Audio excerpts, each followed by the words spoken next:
Oke, kembali lagi bersama saya Abian dan juga rekan saya Teduh, dan kita akan kembali lagi di Aspodcast ini. Dan sekarang kita sudah berganti segmen, guys. Dan segmen kedua ini kita akan membahas tentang peraturan sekolah. Jadi Pak, akan saya langsung bagi jadi beberapa poin penting saja ya, biar cepat. Jadi untuk poin pertama itu ada permintaan dari siswa tentang ini Pak, terkait peraturan murid yang telat ditahan di jam pertama pelajaran. Karena menurut mereka itu ditahan seperti itu jadi ini Pak, mereka ketinggalan materi yang pertama. Jadi permintaannya mereka pengen biar mereka tetap dapat sanksi tanpa harus dapat kerugian materi seperti itu Pak. Langsung jawab aja ini. Ya, silakan Pak. Oke, baik gini ya. Namanya peraturan sekolah itu sudah merupakan hasil suatu keputusan dari warga sekolah, di mana sebelum warga di sini adalah diputuskan baik dari ibu kepala, kemudian juga melalui Wakasek khususnya bidang kesiswaan, dan juga tentunya sudah disosialisasikan kepada seluruh guru itu. Dan semuanya juga menyepakati bahwasannya ketika memang ada peraturan khususnya anak terlambat ini, karena ketika kalian terlambat itu akan mengganggu konsentrasi anak yang lainnya. Bayangkan ketika ada anak terlambat, ketika sedang guru memberi materi, anak masuk. Apa yang terjadi? Fokus kalian terganggu. Terdistrak, setuju ya?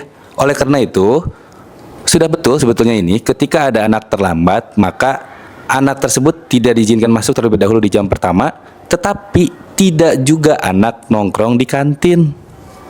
Malah keenakan. Tuh, yang sering terjadi seperti itu dan sering saya lihat.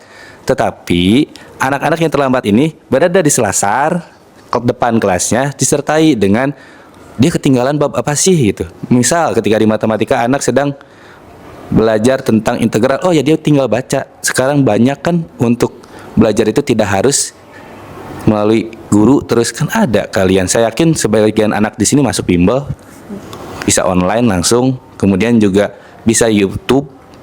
Sementara ini fasilitas di sekolah apa sih yang kurang? Wifi juga ada gitu kan.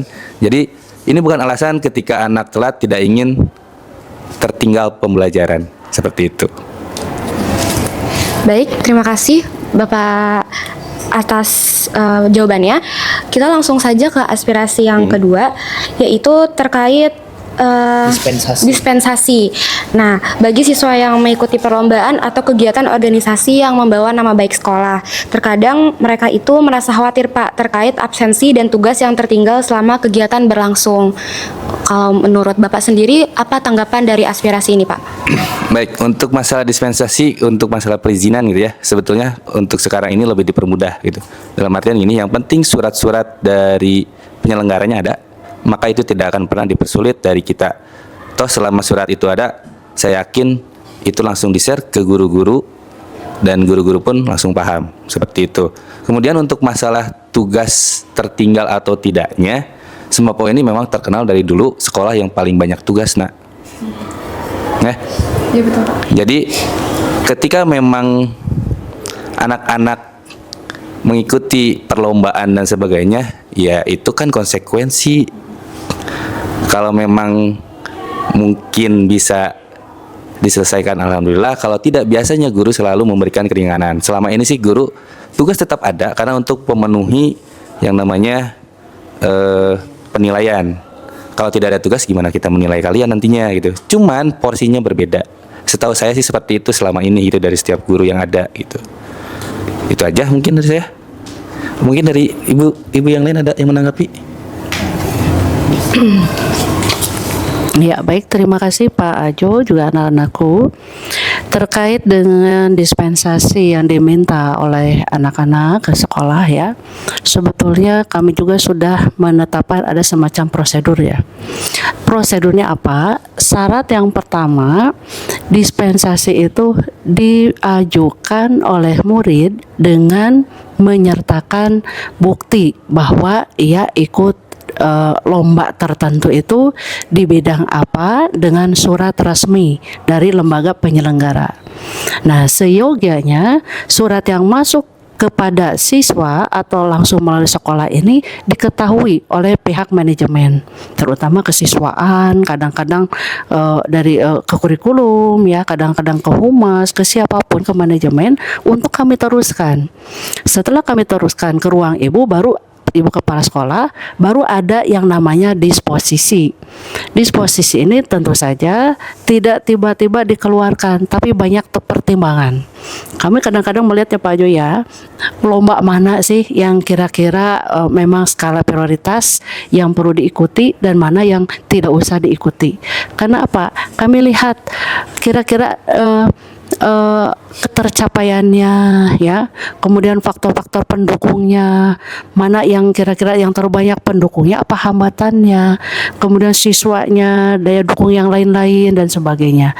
Nah setelah itu baru keluar dispensasi, dan insya Allah selama ini ya, bahkan setiap hari saya lihat ini banyak sekali surat-surat dispensasi, betul tidak? Dan dispensasi ini sifatnya resmi dari sekolah. Hanya kadang-kadang dari siswa itu ada semacam miss ya. Siswa tidak ikut pelajaran karena lomba sendiri. Itu mohon maaf tidak bisa disebut kategori mendapat dispen.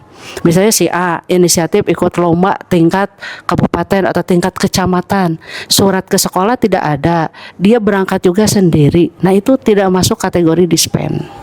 Dispen itu harus sepengetahuan sekolah, ada izin dari sekolah, sehingga terkait dengan tugas dan yang lainnya mereka mendapatkan semacam payung hukum dari sekolah. Oh ini anak memang senang ikut lomba, maka Bapak Ibu guru juga akan menangani siswa yang dispensasi ini dengan lebih baik, lebih bijak gitu. Oh iya ini anak ini memang sedang lomba O2SN misalnya, OSN, FLS 3N. Itu jelas payung hukumnya, itu saja ya. Mungkin sedikit menambahkan ya tentang tugas-tugas yang banyak ya. Kak Ibu yakin kalian anak-anak Semafo kan anak yang smart ya, yang cerdas kan. Pasti sudah bisa memanage dirinya sendiri kan ya. Maka pasti sudah bisa memanagenya, mengaturnya mana yang skala prioritas. Insya Allah Bapak Ibu guru juga memberikan kesempatan ke kalian keringanan, tapi juga ibaratnya kalau mau dapat lebih ya perjuangannya harus lebih. Jangan sampai sama, kamu akan mendapatkan nilai akademik dengan teman-temannya yang nggak dispen, tapi usahanya sama juga dengan anak yang nggak dispen. Ya kembali ke kalian ya. Mau mendapatkan yang banyak ya perjuangannya harus lebih keras gitu. Mungkin itu intinya ya. Baik, terima kasih pada Bapak Ibu atas jawaban dan juga sambutan baiknya terkait aspirasi tersebut ya Bu. Ya. Oke teman-teman, jadi kesimpulan yang bisa kita ambil adalah dispensasi ini tidak pernah dipersulit, hanya saja kita butuh alasan yang jelas dan juga bukti yang konkret terkait perlombaan atau jenis kegiatan apa yang kita ikuti di luar tersebut.